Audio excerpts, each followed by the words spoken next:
Ooh. Hey guys, welcome back. Today we're going to do Ghost issue number 7 from Dark Horse Comics. I have the sniffles, by the way. I'm having a cold on top of my throat problems. So, yeah, fun times. We have a cover with, some Dark Horse characters that you probably know. But without further ado, because it's trick or treating time or something like that.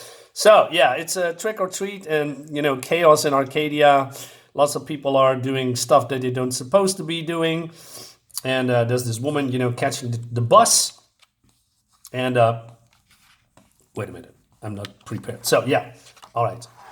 And she's getting harassed by a couple of kids, and basically they want to do her doing some loot stuff because brother is a virgin or something, and she says trick or treat. Well, it's not her. It's Ghost, and this guy says, "Hey, Dad, it works. She's here. Don't move, sweet thing, or I'll drive this bus into a wall, and all these poor people go straight to hell. Go for the bounty, son. Nail her." Uh-oh. So she's surprised what's happening because these kids have also her ghost power somehow. So they become immaterial and material, punching her and right. And they have also some experience.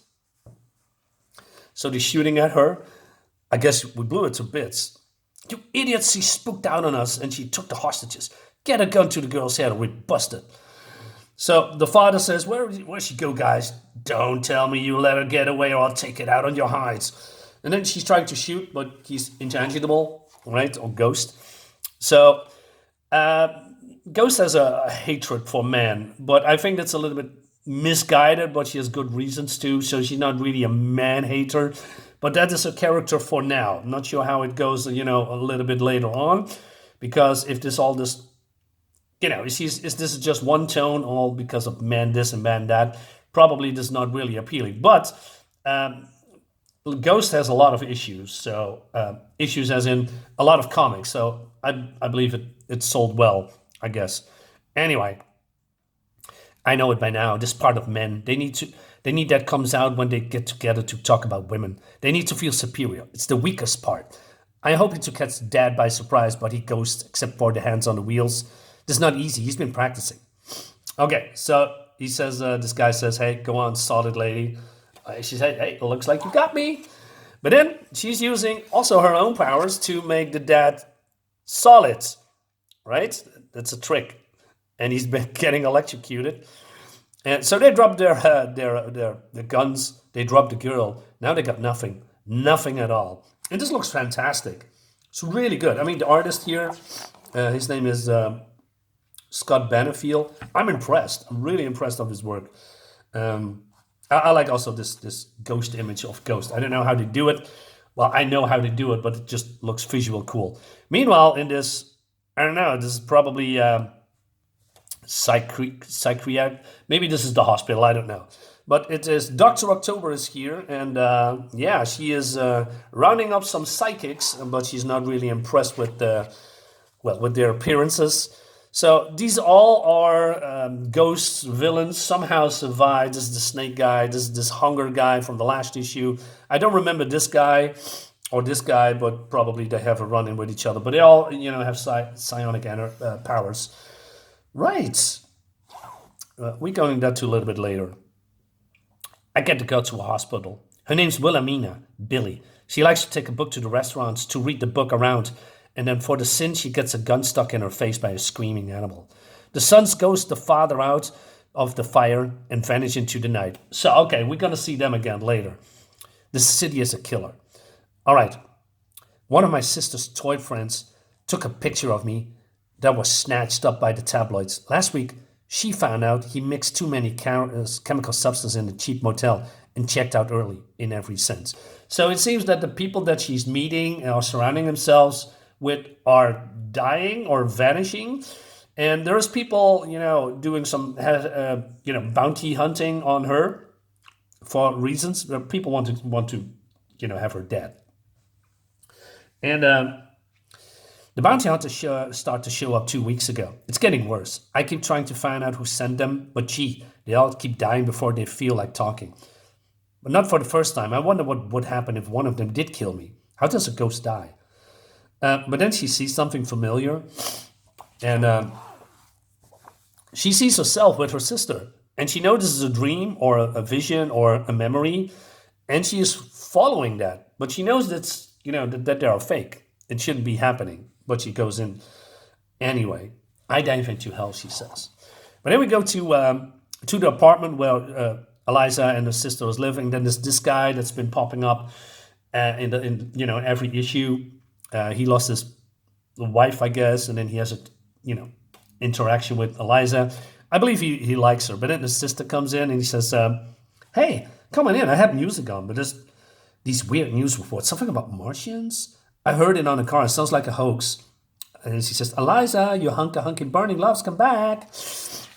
And then she says, "Uh-oh. You know what? I just realized she's not here." She's not. Silly me. But this is good because we get a chance to talk. Yeah, she's just a flirty person, right? You are so good for her. She's like all tied up in knots all the time, and you don't know how much she needs to the kind of undoing you were doing the other night. And she says, "Maybe I should go. But you know what? When we were little, she always used to grab my toys away whenever she wanted. I don't think I want to share any toys anymore." Uh-oh. And this guy is also looking to the apartment. We've seen his face also a little bit here. This is going to be probably revealed in future issues. Anyway, Eliza, Ghost, is still following her, dream siblings, although she is here too, but then in a dream. She knows it's fake. She can't stop. And then this is below Arcadia, by the way, and she says, this is stinking here. It smells like death, right? And she's terrified to a certain degree. Something whirs above me like a hummingbird. I've heard it before. And then she's turning around, and then she's being attacked by this guy, Joe Yimbo, by Ghost Special. I don't have that. I don't have that. So I don't remember this guy. But it seems that he's been left to die, skewered on his blades. MacCready's doctors, they couldn't do anything, but they couldn't cut the blades out. They say they started growing into me, metastasizing, they said. Had to amputate them. They kept growing all through me. My hands grew back. They're bigger and they vibrate faster and they can cut you better. Want to see? She says, "No." And she shoots at him. And he says, "Ha, ha, ha, ha. I knew it wasn't going to work. I just need to go get through him. I can lose these children running into the shadows. I can lose myself." What are you doing? They're fake. But then she's getting blasted by hunger again. And hunger gives her a pleasure, immense pleasure. And he says, well, this is all better now because I know his power's been enhanced or something, but he's also crippled. He cannot feel anything anymore. And now this looks fantastic, by the way. It looks like something out of a horror comic. The pain slices through the pleasure, cutting like fire. That jerk's hunger pushed me over a line when every sensation blows through my brain with an explosion of passion. In back of it all, I know when he pulls the plug, this is going to hurt like hell. All right. And then I can concentrate. My fingers are hot and soft. I can keep my mind away from the guy who showed up on my doorstep a few days ago. My skin keeps remembering. Hey, I want you to know something. Hey, are you listening? For heaven's sake, just shut up and kill her. But then she disappears. How? After what I did to her, she shouldn't be able to remember her own name. And then he's lashing it out and almost cuts him. When I disappear, I don't have to concentrate. I slide into it like a hot bath, riding on hunger's power. It feels like a tidal wave about to explode. I don't mind. I reach the center. This is it. I'm at the heart of it all, and it's empty. The dream ends. What's happening to them? I cry out helpless. I don't want them to go. I want to remember what they look like, hold their little faces in my mind. So this is the snake guy, that's been from the beginning. She burnt his ass. How do you like it? I thought it was pretty good, actually. Who were they, by the way? I pulled them out of your brain, but I didn't catch their names. Look, you all choked up. Please. You don't blind a psionic, almost burn him to death and then expect to kill him with a few bullets. You do. Do you know what you've done for me? It's been a revelation. I mean, I don't need my body anymore. I'm more than I was ever before. And she's crying and all because all the emotions. But then, he's grabbing her. So this is the same guy, right? That has been, I don't know, in this plastic with fluids, I guess. It's here, this guy. He's floating there. I mean, what are you doing here? Is this somebody putting you there, your body? So she shoots it, and it bumps down, and it seems that has an effect on the psionic image of this guy, right? Maybe some kind of a psychic backlash, I guess. But then Dr. October reveals herself. There's a voice like paper tearing. And suddenly, I'm surrounded by the man I've ruined, the atrocities of my war. And she says, hey, I always hated you. Devoted myself to their expulsion. Would you call it? For me, it becomes a reason to live. But you are special. From the moment I saw your picture in the paper. So Ghost says, hey, what do you want and what are you? The name is not important. Dr. October will do. The absolute vital point here, and the real reason why I'm destroying you, my dear, is that when you're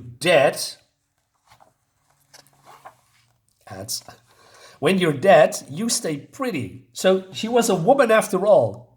And somehow, because she's hating men, she felt a little bit betrayed. Somehow, I guess.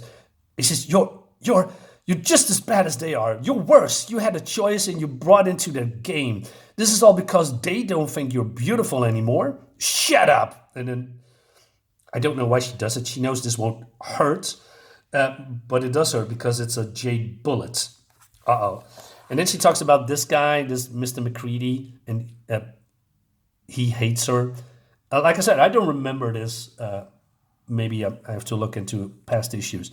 So what does the psychic snake guy doing again? He's plucking another memory from her mind that becomes real.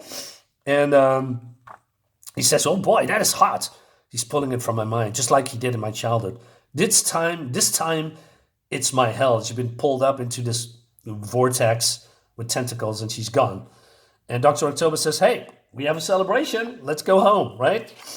And the last thing we see that she is in hell. I said I'd never come back. Here I am. I've been told this is in my head. It doesn't make any difference. There's no way out. Maybe I'm finally where I should have been all the time. Maybe, finally, I'm dead. And that leads us to the next issue. Of course. This is great. I really enjoy Ghost. I said that a couple of times, but, it's getting better and better. And then we have, I believe, Ghost Nemesis finally been revealed. Dr. October. So they're going to have a standoff or fighting in future. So nice trick or treat issue, I guess.